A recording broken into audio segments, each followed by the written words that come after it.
उपस्थित सर्व शिवसैनिक बांधवांनो, भगिनींनो आणि मातांनो,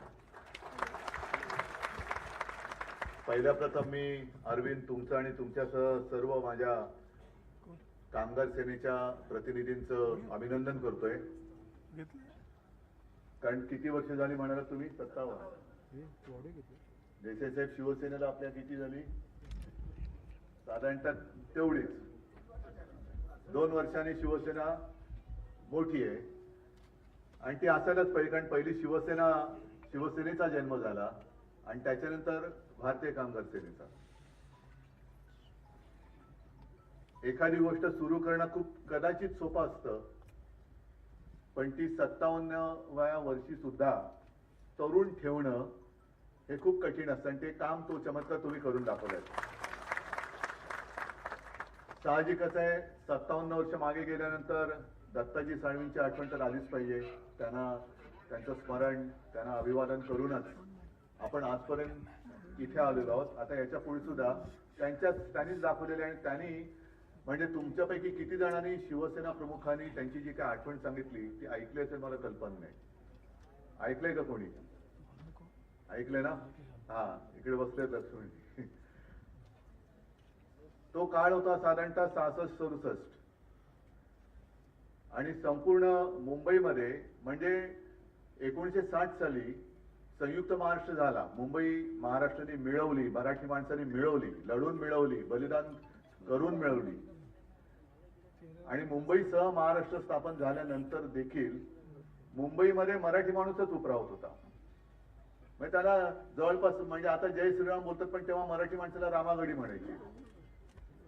त्या सुमारामध्ये शिवसेना प्रमुखाने एक झंझावात उभा केला. आम्ही शिवाजी पार्कला राहत होतो. अर्थात ही गोष्ट मला काय आठवत नाही, मी खूप लहान होतो तेव्हा, पण शिवसेना प्रमुखांनी सांगितलेली आठवण आहे की घराची बेल वाजली, दरवाजा उघडल्यावरती एक तरुण, कुरड्या केसाचा, काळा चष्मा, आवाज तर दत्ताजींचा कसा होता तुम्हाला माहिती आहे, आणि त्यांनी सांगितलं की मी दत्ता साळवी, तुम्ही शिवसेनेमध्ये प्रवेश केलेला आहे आणि मी माझी नोकरी सोडून आलेलो आहे. बाळासाहेब म्हणाले, अरे तुमची माझी पहिलीच भेट आहे, तुम्ही नाही म्हणे, कालचं तुमचं मी अमर हिंद मंडळातलं भाषण ऐकलं आणि मी ठरवलं की या कार्यामध्ये वाहून घ्यायचं. आता मला वाटतं दत्ताजी साळवी अजित तुम्ही सांगाल, गिरणीमध्ये जॉबवर होते. आता नोकरी मिळण्याची हालत त्याही वेळेला तशीच होती. म्हणजे एकतर शिवसेनेचा जन्म मराठी माणसाच्या न्याय हक्कासाठी झाला, नोकरी किंवा उद्योगधंदा व्यवसाय मिळवण्यासाठी म्हणून झाला. अशा या काळात एक माणूस स्वतःच्या नोकरीवरती लाथ मारून इतरांना नोकरी देण्यासाठी शिवसेनेत त्यांनी प्रवेश केला, हे केवढं त्यांचं मोठेपण आहे. आणि असे दत्ताजी मिश्किल पण होते, रागीट, म्हणजे राग त्यांचा एक क्षणापुरता असायचा, चिडले का भयंकर चिडायची, पण दुसऱ्या क्षणी असं प्रेम असायचं त्यांचं की तो राग लोक सगळे विसरून जायचे. लोक आता जो काही छावा पिक्चर गाजला खूप, मी स्वतः लहानपणी शिवाजी मंदिर असेल, षण्मुखानंद हॉल असेल, दत्ताजी साळवीजींनी साकारलेला संभाजी बघितलेला बेबंदीशाही नाटकामध्ये. बेबंदीशाही आणि त्यांची तो एक आवाज, ती एक जरब आणि त्या आवाजातला त्यांचा जो एक संवाद फेक होती, ते समोरचा माणूस असा मंत्रमुग्ध होऊन जायचा. त्याच त्यांच्या कौशल्याचा वापर त्यांनी शिवसेना आणि कामगार सेना बांधणीसाठी केला, म्हणून त्यांचं खूप मोठं ऋण आहे. आता अरविंद आपण सांगत होता की उद्धवजी ठाकरे मुख्यमंत्री होते, तुम्ही जेव्हा मंत्री होता तेव्हा आपण काय काय केलं आणि काय काय होऊ दिलं नाही. आता हाच तर मुद्दा आहे. मला आठवतंय की ज्या क्षणी माझ्या लक्षात आलं की हे भाजपवाले, विशेषतः वरती बसलेले 2, वरती म्हणजे इकडे नाही दिल्लीला, ते फसवत आहेत. मी अरविंद सावंतांना फोन केला, अरविंद राजीनामा द्यावा लागेल. आणि अरविंदने सुद्धा कशासाठी, माझं काय चुकलं नाही, येस सर, जाऊन राजीनामा देऊन आले एका क्षणात, एका म्हणजे विचारही केला नाही त्यांनी. आणि मग नंतरचा एक प्रश्न राहतो की एक केंद्रीय मंत्री आपल्या मंत्रिमंडळातून राजीनामा देतोय, तरी सुद्धा पंतप्रधानांना किंवा त्यांच्या पक्षाध्यक्षाला ज्या पक्षाच्या मंत्र्यांनी राजीनामा दिला त्या पक्षप्रमुखाबद्दल बोलावं असं वाटलं नाही की का तुम्ही राजीनामा देताय. इकडेच तर भाजपचे जे काय मनातले काळे जे काय गोष्टी होत्या ना त्या उघड झाल्या. म्हणजे त्यांना अरविंद तर नकोच होता, ही नसलेला बरा, कारण आम्हाला ते बिल पास करायचंय. कामगार कायदा त्याला जर जे विरोध करतोय तो गेलेला बरा, म्हणून अरविंदने राजीनामा दिला ना. अरविंदना त्यांनी थांबवण्याचा प्रयत्न केला नाही, मला त्यांनी फोन केला, कारण त्याने हे बिल पास करायचं होतं. त्याच्यानंतर मी मुख्यमंत्री झाल्यानंतर हे बिल अडवलं. मग मी असलेलं कसं चालेल, कारण आम्हाला उद्योगपतींचे खिसे भरायचे. मग उद्धव ठाकरेंचं सरकार पाडा, म्हणून यांनी ते सगळं काळं तरतूद सगळं करून उद्धव ठाकरेंचं म्हणजे तुमचं हक्काचं सरकार ह्या कारणासाठी त्यांनी पाडलं. आज तुम्ही नवीन विस्तार म्हणून सांगतात की प्रत्येक विभागामध्ये आपले पदाधिकारी असतील. मी परवानगी दिली, पण एका अटीवर देतोय. जे वाक्य माझं तुम्ही सांगितलं की घर पेटवणं सोपं असतं, पण घरातली चूल पेटवणं हे कठीण असतं. आता त्या चुलीचाच उपयोग करून सांगतो तुम्हाला की विभागामध्ये हे जे काय अधिकारी पदाधिकारी नेमाल, त्यांनी जर का कामगार सेनेची वेगळी चूल पेटवली तर मात्र मी ती पेटू देणार नाही. त्यांनी शिवसेनेसोबतच राहिलं पाहिजे. स्थानिक जे काय आपले पदाधिकारी आहेत त्यांना विश्वासात घेऊनच, म्हणून तर तुम्हाला एक विभाग दिलाय. कारण गेल्या काही दिवसात आमच्या लक्षात असं आलं की जसं पूर्वी जी काय हॉटेल्स होती ती शहरी भागात म्हणजे कुलाबा बाजूला होती, आज सुद्धा आहेत, पण आता सगळी जी काय हॉटेल्स आहेत ती उपनगरात जात आहेत. मग उपनगरातले आपले जे काही पदाधिकारी आहेत ते अनेक वेळेला अगदी ITC असेल किंवा इथलं सुद्धा JW असेल, नाही इथलं रिजंट वगैरे सगळे आपले शिवसैनिक लागतातच. बरं, उद्योगधंदा किंवा नोकरी असेल तर शाखेच्या माध्यमातूनच ही नोकरी केली गेली, भरती झाली पाहिजे. आपली माणसं तिकडे भरली गेली पाहिजे. आणि त्याच्यानंतर या पदाधिकाऱ्याला एक दंड कसला पाहिजे की ठीक आहे, तुम्ही विभागवार वेगळ्या कामगारांच्या हितासाठी, स्थानिक कामगारांच्या अडचणी सोडवण्यासाठी कार्यालय जरूर उघडा, पण किमान आठवड्यातून एकदा तरी शिवसेनेच्या शाखेत तुम्हाला जायलाच लागेल. मी कामगार सेनेचा, कारण काही ठिकाणी माझ्या कानावर गोष्टी येतात की काही कामगार हे कंपनीत असताना कामगार सेनेचे सदस्य असतात, पण बाहेर पडल्यानंतर दुसऱ्या पक्षाचे सदस्य असतात. असं नाही सांगणार. मुंबईमध्ये एका आपलं काम करतात, गावी जाऊन दुसऱ्या पक्षाचं काम करतात. हे पहिले हेरा. कारण शिवसेना ही केवळ वापरा आणि फेका याच्यासाठी शिवसेना प्रमुखांनी नाही जन्माला घातली. आपले न्याय हक्क मिळवण्यासाठी वेळ पडली तर लढून संघर्ष करून मराठी माणसाचे न्याय हक्क त्याला मिळवून देण्यासाठी शिवसेनेचा जन्म झालेला आहे. त्याच्यामध्ये जर का कुठे भेदाभेद होणार असेल तो होणार नाही, याची एक तुम्ही सुद्धा दक्षता घ्यायला पाहिजे. आणि तुमची सुद्धा एक कमिटी असली पाहिजे. जसं शिवसेनेचे विभाग प्रमुख आहेत, आता मुंबई सोडून इतर शहरांना शहर प्रमुख आहेत, आणि काही जरी लागलं तरी शाखेबरोबर त्याचा समन्वय हा साधला गेलाच पाहिजे. हा पहिला दंड टाकून मी म्हणेन स्थानिक पातळीवरचे नुसते समजा कोणाला मला शिवसेनेत पद देता नाही आलं तर त्यांना घेऊ नका, तर त्यांना कामगार कायदे कळतात, त्या विभागातल्या कंपन्या आणि हॉटेल्स किंवा इतर उद्योग व्यवसाय असतील त्याच्यातल्या अडीअडचणी नियम माहिती आहेत, अशाच शिवसैनिकांना तुम्ही तुमच्या त्या पदावरती नेमा. हे स्वच्छ ठेवा.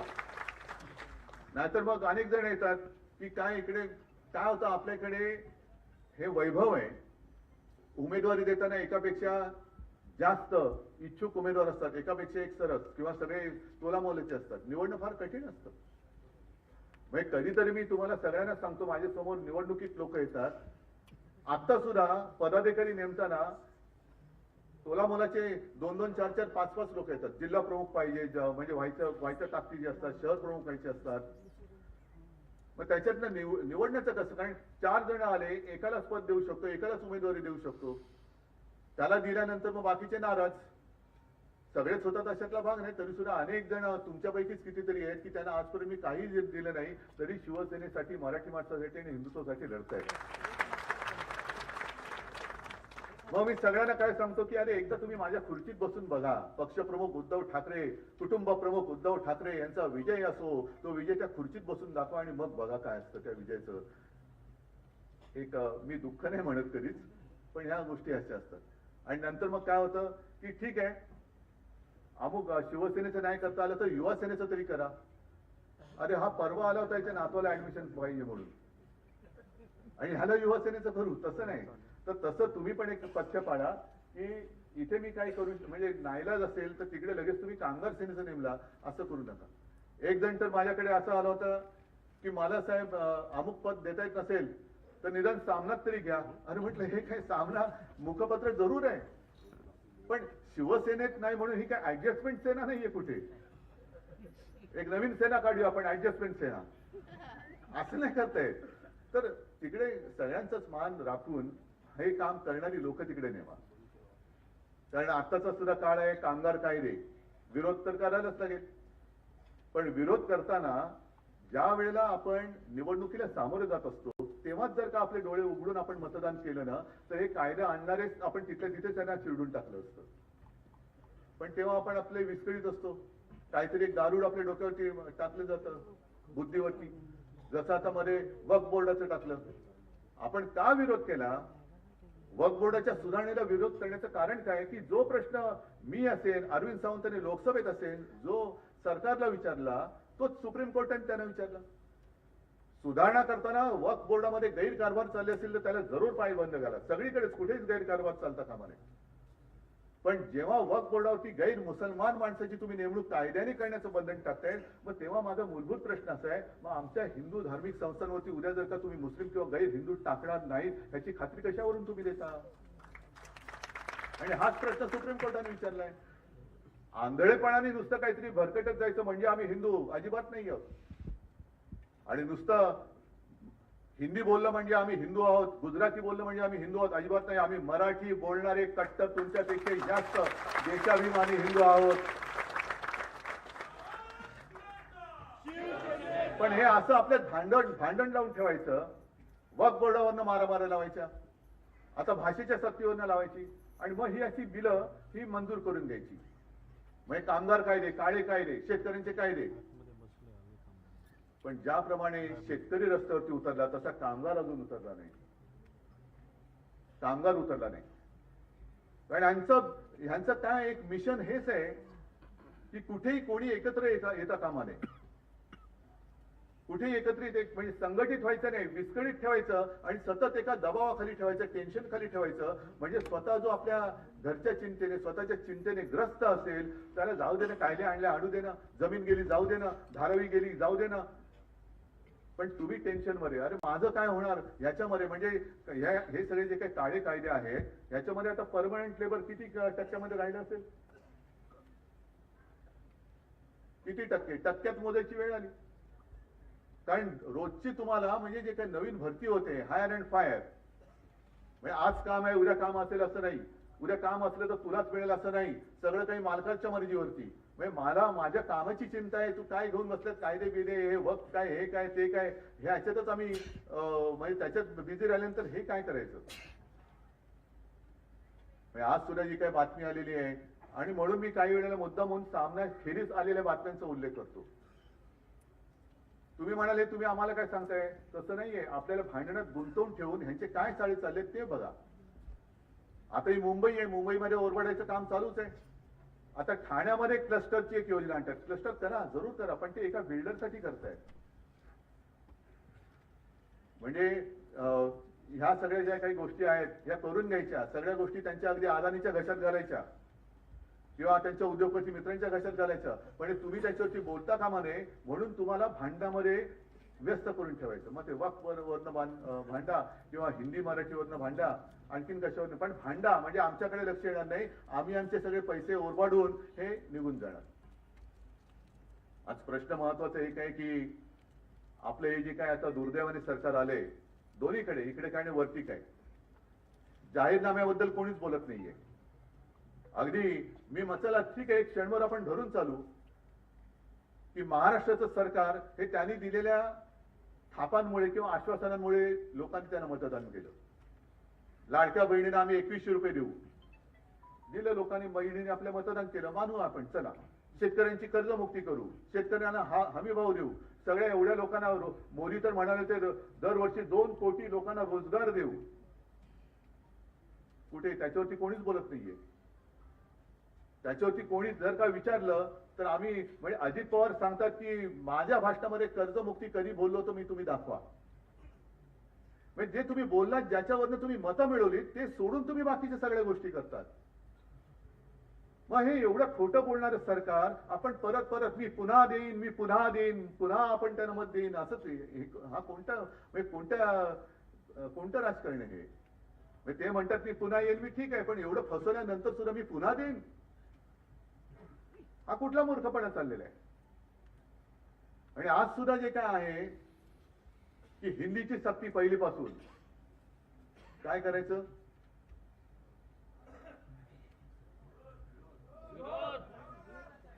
आम्ही प्रेमाने सगळं ऐकू, पण सक्ती कराल तर तुमच्या सकट उकडून फेकू.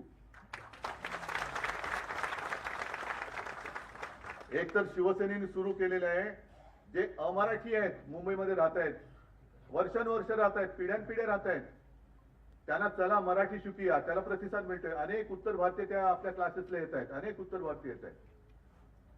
आणि ते बघितल्यानंतर त्यांच्या पोटात गोळा आला, चला हिंदीची सक्ती करूया. कशासाठी सक्ती पाहिजे?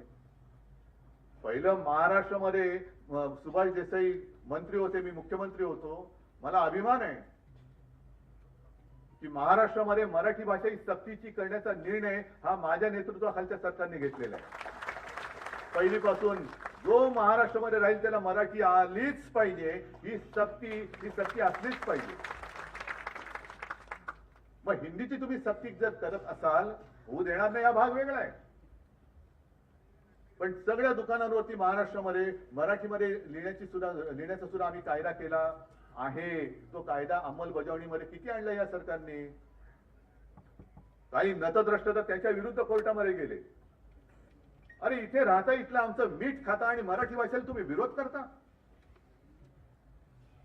यांचं सरकार, आपलं सरकार गेल्यानंतर सरकार होतं तेव्हा कोणाची हिंमत नव्हती, पण आपलं सरकार गद्दारी करून पाडल्यानंतर त्या एसनशीनी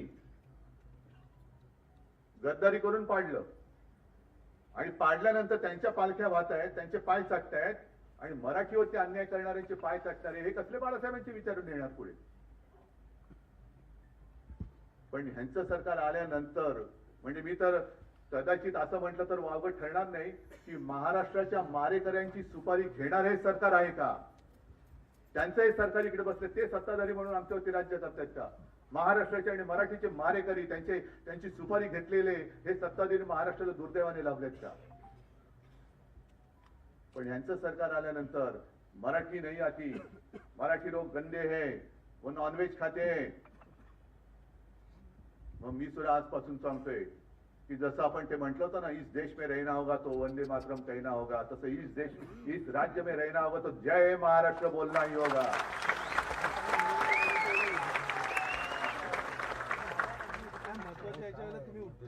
आम्ही नेहमी त्यावेळेला सुद्धा शिवसेना प्रमुखांना विचारलं जायचं, तुम्ही मराठी करता मग हिंदुत्व कसं? तुम्ही हिंदू करता मग मराठी कसं? अरे आम्ही आमचं हिंदुत्व मी बोललो ना, आम्ही अस्सल मराठी धर्म पाळणारे, मराठी भाषा बोलणारे आम्ही हिंदू आहोत. काय चूक आहे? काय मग दुसरा हिंदू तरी असतो कसा? आणि यांना हिंदीची सक्ती जर का करायची असेल, होऊ देणार नाही. परत सांगतोय, तर फडणवीसांना सांगतोय, तुमचे मध्ये जे वरचे खाली आले होते ना, कोण जोशी का कोण, हा मध्ये माशी शिंकल्यासारखे शिंकून गेले, जोशी का माशी, ते जिथे बोलले त्या घाटकोपर मध्ये पहिल्यांदा मराठी सक्तीची करून दाखवा. जा, घाटकोपर मध्ये मराठी आलंच पाहिजे आणि मग आम्ही हिंदीचं काय असेल ते आम्ही बघून घेतो. पण मुंबई में वो मराठी येण्याच पाहिजे ऐसा कोई है ही नहीं. तुमचं आलं येतं का नाही आता हो, हे असेच ही माणसं, ह्यांच्याकडनं आम्ही मराठीचा घात आमच्या डोळ्यात येत होता आणि तो आम्ही बघत बसायचं. पहिले सांगा ना, घाटकोपरची भाषा सुद्धा मराठीच आहे, तिकडे मराठी सक्तीची करा. प्रत्येक माणूस तिथला मराठीमध्ये बोलणारा मला दाखवा. आणि जी लोक मराठीचा दुश्वास करतात, आम्ही कोणाचा दुश्वास करत नाही, उलट त्यांना आम्ही आपल्याचं करायला बघतोय. मराठी बोला, या आमच्या बरोबर बसा. मी बोलतो ना, अनेक जण मराठीमध्ये बोलतात. शिवसैनिक आहेत काही, मग त्याच्यामध्ये उत्तर भारतीय आहेत काही, गुजराती आहेत काही, मुस्लिम तर आलेच आहेत आता आपल्यासोबत. पण आम्ही एका बाजूने हे धोरण स्वीकारताना तुम्ही काड्या कशाला घालताय, आगी कशाला लावताय? कर्नाटकामध्ये कधी ह्यांचं कधी त्यांचं कोणाचंही सरकार असलं तरी बेळगाव गावात तिकडे मराठीवरती अन्याय करणारी सगळी अवलाद तिकडची, हे आम्हाला आमच्याकडे हिंदीची सक्ती करताय. तामिळनाडूमध्ये स्टालिन बसले, तिकडे जाऊन बोलून तर दाखवा हिंदी मधला, ही बघा बोलून बघा. पण आम्ही प्रेमाने सगळ्यांना आपलंसं करतोय. काय हिंदीचं आणि आमचं काही वाईट नाहीये. सगळेजण हिंदी बोलतातच, मराठी पण बोलतात, पण जबरदस्ती कशाला करताय तुम्ही? आणि त्यावेळेला मुलांचा सुद्धा विचार करा. त्या वयामध्ये म्हणजे मला शिवाजीराव भोसलेंचं एक भाषण, हे ह्या सगळ्या कॅसेट मला शिवसेना प्रमुखांनीच दिलेले आहे. त्यांचं एक भाषण, त्या भाषणातला एक मुद्दा फार भावणार आहे. त्यांनी सांगितलं की छत्रपती शिवाजी महाराज आणि ज्ञानेश्वरांनी ज्ञानेश्वरी लिहिली काय वयाचे होते? 16-17. बरोबर आहे. शिवरायांनी तोरणा जिंकला काय वयाचे होते? 16-17. आता 16-17व्या वर्षी ज्ञानेश्वरांनी ज्ञानेश्वरी लिहिली, आपल्या महाराजांनी तोरणा जिंकला. आताची 16-17 वर्षाची मुलं काय करतायत? म्हणजे त्यांच्या पाठीवरती एवढं ओझं आहे आणि एवढी स्पर्धा आहे की त्या अर्धी अधिक म्हणजे ज्या वयामध्ये पराक्रम गाजवायचा त्या वयामध्ये ही मुलं पाटकण्यांचा पिसून गेलेला असतो. मग ज्या वेळेला ते बाहेर येतात 20 वर्ष 21 वर्ष नोकरी शोधायला लागतात, शिक्षणाच्या डिग्र्या घेऊन. नोकरी नाही, नो वेकन्सी. काय पराक्रम आपण त्यांच्याकडनं अपेक्षित धरणार? आणि त्याचमुळे शिवसेना प्रमुखांनी सांगितलं होतं की मुलांच्या पाठीवरचं ओझं कमी करा. आणि तुम्ही ओझं वाढवताय. त्यांना त्यांचं जे काही खेळण्याचं वय आहे, बागडण्याचं वय आहे, त्या काळामध्ये तुम्ही सक्ती अरे त्याला शिकायचं शिकू दे ना, शिकतील. अगदी आपल्या प्रत्येक मराठी भाषिकांकडे, म्हणजे आता मी नरसिंहरावांचं उदाहरण देईन तुम्हाला. नरसिंहराव तर मला कोणीतरी सांगितलं 14 भाषा आहे, उत्तम मराठी बोलायची, पण कुठे सक्ती होती? त्यांचे ते शिकले. फार दूर कशाला? मी शिवसेना प्रमुखांचं आणि माझ्या आजोबांचंच उदाहरण देतो. दोघांनाही 7वी मध्ये शाळा सोडावी लागली होती, फी भरायला पैसे नव्हते म्हणून. तरी दोघंही त्यांचं काय पराक्रम तुम्हाला सांगण्याची गरज नाही. त्यांनी पराक्रम केला म्हणून तुम्ही इतके वर्ष माझ्यासोबत राहिलात. हे केवळ 7वी मध्ये शाळा सोडलेल्यांचं एक कर्तृत्व आहे. म्हणून सगळ्यांनी शाळा सोडा असं माझं म्हणणं नाहीये. पण शिकायचं असेल तो कसाही शिकतो. आणि पहिला महत्वाचा मुद्दा म्हणजे फडणवीस साहेब, तुम्ही जे काय आमच्यातनं गद्दार घेतलेत त्यांना पहिलं हिंदी काय, पहिलं मराठी सक्तीचं करा. मराठी कसं बोलायचं? कारण त्यांचं मराठी म्हणजे काय. आणि तसं एक शिवसेना प्रमुखांचं भाषण सुद्धा आहे, ते आहे ना षण्मुखानंद मधलं. हा नाही ते असे ते मैंने बोलिया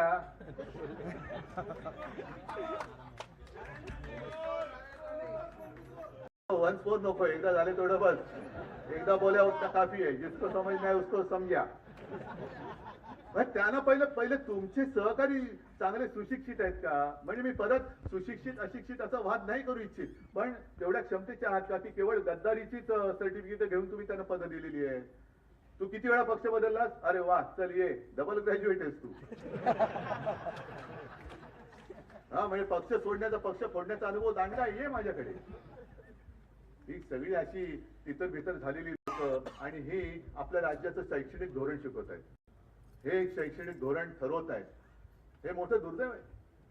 माझं तर मत असं आहे की मराठीसाठी आणि महाराष्ट्राच्या हितासाठी अगदी किरकोळ भांडणं, तुम्ही बाहेर गेल्यानंतर बातम्या वाचल्यानंतर कळेल मी किरकोळ भांडण्याचा संदर्भ काय आहे. किरकोळ भांडणं बाजूला ठेवायला मी सुद्धा तयार आहे. आणि मी सुद्धा सर्व मराठी माणसांना या हितासाठी, महाराष्ट्राच्या हितासाठी, मराठीसाठी एकत्र येण्याचं आवाहन करतोय. पण माझी अट एक आहे की जेव्हा आम्ही लोकसभेच्या वेळेला सांगत होतो की अरे महाराष्ट्रातनं गुजरातमध्ये हे सगळे कारभार घेऊन जात आहेत, उद्योग घेऊन जात आहेत, तेव्हाच जर का विरोध केला असता तर आज ते सरकार तिकडे बसलं नसतं. आज तिकडे महाराष्ट्राच्या हिताचा विचार करणारं सरकार आपण केंद्रात बसवलं असतं आणि राज्यात सुद्धा आपल्या महाराष्ट्राच्या हिताचा विचार करणारं सरकार बसलं असतं. त्याच वेळेला हे काळे कामगार कायदे आपण फेकून दिले असते कचऱ्याच्या टोपलीमध्ये. पण तेव्हा पाठिंबा द्यायचा, आता विरोध करायचा, मग परत तडजोड करायची, हे असं नाही. महाराष्ट्राचं हित, मग त्याच्या आड जो कोण येईल त्याचं स्वागत मी करणार नाही, त्याला मी घरी बोलवणार नाही, त्याच्या घरी मी जाणार नाही, त्याचं आगत स्वागत त्याच्याबरोबर पंक्तीला बसणार नाही, हे पहिले ठरवा आणि मग महाराष्ट्र हिताच्या गोष्टी करा. बाकी आमच्यातली भांडणं मी आज सांगतो, जी काय भांडणं माझ्याकडनं नव्हतीच कोणाची, मिटून टाकली. चला, पण पहिले हे ठरवा महाराष्ट्राचं हित. आणि मग त्यावेळेला सगळ्या मराठी माणसांनी ठरवायचं की भाजप सोबत जायचं का शिवसेनेसोबत, म्हणजे माझ्या बरोबर एसनची नाही. गद्दार सेना नाही. पण ठरवा कोणाकडे कोणासोबत जाऊन महाराष्ट्राचं मराठीचं आणि हिंदुत्वाचं हित होणार आहे, माझ्या बरोबर का भाजप बरोबर. आणि मग काय द्यायचा असेल तो अगदी पाठिंबा द्यायचा आहे, विरोध करायचा तो बिनशर्त करा, माझी काही हरकत नाहीये. महाराष्ट्राचं हित ही एकच शर्त आहे माझी. पण मग बाकीच्यांना ह्या चोरांना गाठी भेटी आणि कळत नकळत पाठिंबा किंवा त्यांचा प्रचार करायचा नाही. ही पहिली शपथ घ्यायची छत्रपती शिवाजी महाराजांची आणि मग टाळी देण्याची हळी द्यायची.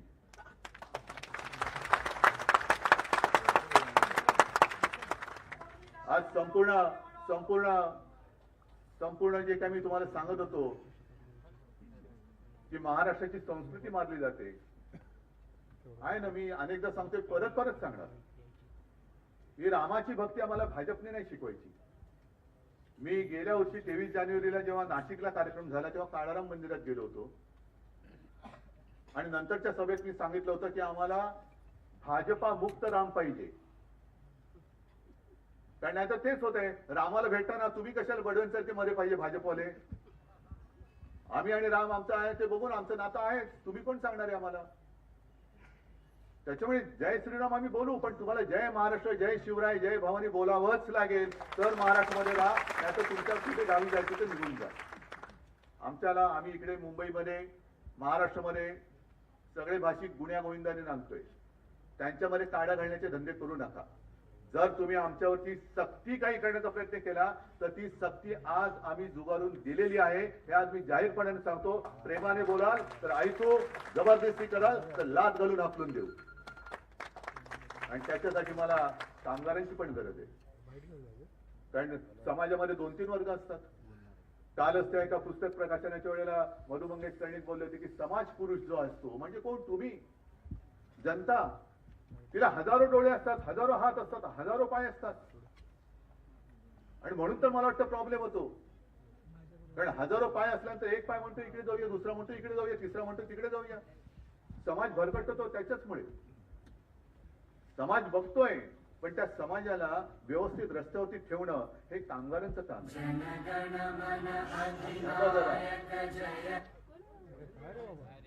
कोण भाजपला करेल, बरेच बातमी येणार, बरेच राष्ट्रगीत सुरू झालं, जरा बघा कोण नको तिकडे मोठे घालू नका.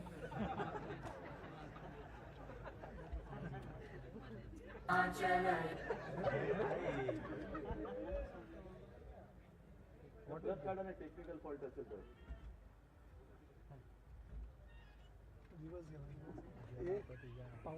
तर अगदी स्वातंत्र्य लढा असेल किंवा संयुक्त महाराष्ट्राचा लढा असेल, ज्या वेळेला गिरणी कामगार आणि कामगार रस्त्यावरती उतरला तेव्हा त्या चळवळीला एक काहीतरी मूर्त स्वरूप आला आणि तेव्हा तो लढा हा यशस्वी होऊ शकला. हे कामगारांचं मी नाही म्हटलं तरी एक शौर्य आहे. आज सुद्धा आपण जातो 1 मे आला, हुतात्मा दिनाला हुतात्मा चौकात जातो, त्या हुतात्म्याला आपण पुष्पचक्र वाहतो, नमस्कार करतो. पण वरती कोणी बघितलेत का तुम्ही? शेतकरी आणि कामगार हे दोन्ही आपल्या आता जो शब्द होता ना भाग्य विधाते, आपल्या राष्ट्रगीतातला जो शब्द आहे भाग्य विधाता, तो भाग्य विधाता आपल्या देशाचा कामगार आणि शेतकरी आहे. म्हणून कदाचित वेळेवरती त्यांनी ते वाक्य ऐकवलं मला. मी मगाशी त्याला जरा बोललो असेल, पण आता धन्यवाद देतो की वेळेवरती मला तो भाग्य विधाता शब्द ऐकवला, कारण भाग्य विधाता देशाचा माझ्या समोर बसलेला आहे. हा भाग्य विधाता आहे. तुमचं भाग्य, देशाचं भाग्य ठरवणारे तुम्ही लोक आहात, तुमचं भाग्य ठरवणारे राजकारणी नाहीये. पण तुम्हाला फसवून तुमचा अधिकार हा हिरावून घ्यायचा.